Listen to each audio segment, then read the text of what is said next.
Good morning. I am from Lokmanya Tilak school, students of class fourth.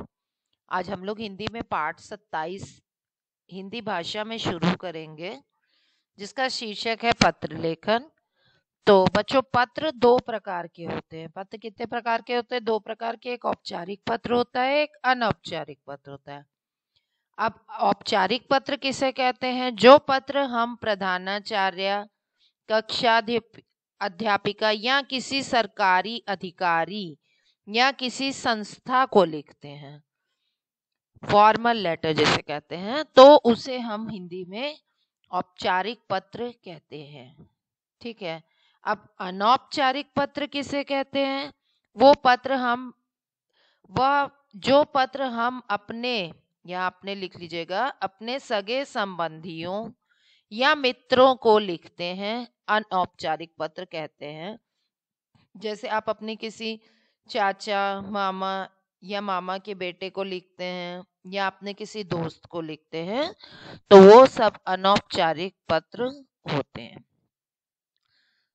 तो दोनों में ही भाषा का फर्क होता है। औपचारिक पत्र में हम सीमित भाषा, मतलब सीमित वाक्यों का प्रयोग करते हैं, और अनौपचारिक में हम सरल भाषा लिखते हैं, पर उसमें हम अपने मनोभाव लिख सकते हैं। ठीक है। अब सबसे पहले हम लिखेंगे बीमारी के लिए प्रार्थना पत्र। अभी आप लोग छोटे, तो अभी आप लोग अपने स्कूल प्रिंसिपल को लिखेंगे। तो सबसे पहले सेवा में, फिर प्रधानाचार्य। यहाँ पे आप अपने स्कूल का नाम लिखेंगे, लोकमान्य तिलक स्कूल, राजरूपपुर, प्रयागराज।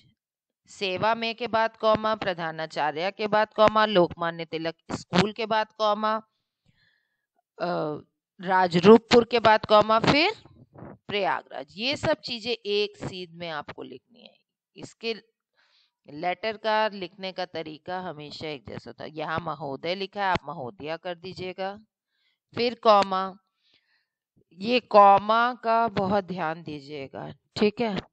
सविनय निवेदन यह है कि मुझे पिछले 2 दिनों से तेज बुखार है। मैं अभी पूर्ण रूप से स्वस्थ नहीं हूँ। डॉक्टर ने मुझे 2 दिन तक पूर्ण विश्राम करने की सलाह दी है। अतः आपसे विनम्र प्रार्थना है कि मुझे 2 दिन का अवकाश प्रदान करें। ठीक है। आपसे विनम्र प्रार्थना है। ठीक, इस तरीके के शब्दों का प्रयोग हम लोग औपचारिक पत्रों में लिखते हैं। मुझे 2 दिन का, यहाँ अतः आपसे विनम्र निवेदन है कि मुझे 2 दिन का अवकाश प्रदान, या आपसे निवेदन है, तब विनम्र ने लिखी, कृपया मुझे 2 दिन का अवकाश प्रदान है। कुछ भी आप लिख सकते हैं। फिर नीचे धन्यवाद जरूर लिखा जाता है। आपकी आज्ञाकारी शिष्या आप लिख दीजिए। ठीक है। फिर यहाँ पे आप अपना नाम, कक्षा, अनुक्रमांक, और दिनांक। जिस तारीख को आप लिख रहे हैं वही तारीख आपको लिखनी है। डेट आपकी ऑन डे होगी। आज आप लेटर लिखोगे तो 30 जनवरी होगा, कल लिखोगे तो 31 जनवरी होगा, परसों लिखेंगे तो 1 फरवरी होगा। जिस दिन आप लिखते हो उसी दिन की डेट आपको डालनी है। चलिए अब एक अनौपचारिक पत्र देख लेते हैं। किसको लिखना है? अपने जन्मदिन के उपहार के लिए चाचा जी को धन्यवाद पत्र। अब किसको दूसरा पत्र हम लिख रहे हैं? चाचा जी को। अच्छा, यहाँ पे वो पता लिखा जाएगा जहां से पत्र लिखा जाता है, मतलब कि आप अपना पता लिखेंगे, क्योंकि आपके चाचा जी का पता ऊपर एनवलप में रहेगा, अंदर आप अपना पता लिखते हैं। ठीक है। फिर आदरणीय, आपसे बड़े हैं, आदरणीय। अगर आपकी चाचा जी की बेटी होती, आप अपनी बहन को लिख रहे होते तो प्रिय लिखते हैं। चूंकि चाचा जी हैं, आपसे बड़े हैं, चाचा जी, सादर प्रणाम।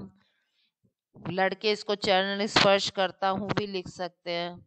ठीक है। कल ही मेरे जन्मदिन पर आपके द्वारा भेजा हुआ पार्सल मुझे प्राप्त हुआ। पहले प्रणाम किया, फिर उसने अपनी बात लिखी कि कल ही मुझे आपके द्वारा भेजा पार्सल प्राप्त हुआ। पार्सल खोलने का पर उपहार देखकर मेरी खुशी का ठिकाना नहीं रहा। वो अपने चाचा से प्यार करती है, इसलिए उसने कहा कि आपने जो भी वो था वो देख के उस मेरे खुशी का ठिकाना नहीं रहा। क्या था उसमें? एक सुंदर छोटी कलाई घड़ी थी, हैंड रिस्ट वॉच थी, उसमें छोटी सुंदर सी कलाई घड़ी थी। यह घड़ी मेरे सभी मित्रों को बहुत पसंद आई। उसको तो बहुत अच्छी लगी। उसने खुशी में अपने दोस्तों मित्रों को दिखाई और उन्हें भी यह बहुत पसंद आई। मैं इस सुंदर उपहार के लिए आपका बहुत आभारी हूँ। उसने क्या कहा कि मैं इस उपहार के लिए आपका आभारी हूँ या आपकी आभारी हूँ, आप अपने हिसाब से लिख सकते हैं। सादर प्रणाम, आपका भतीजा या भतीजी, नीचे आप अपना नाम लिख देंगे। ठीक है, इस तरीके से ये एक अनौपचारिक पत्र और यह वाला पहले वाला एक औपचारिक पत्र आपको अपनी कॉपी में लिखना है। चैप्टर नंबर 27 पत्र लेखन है।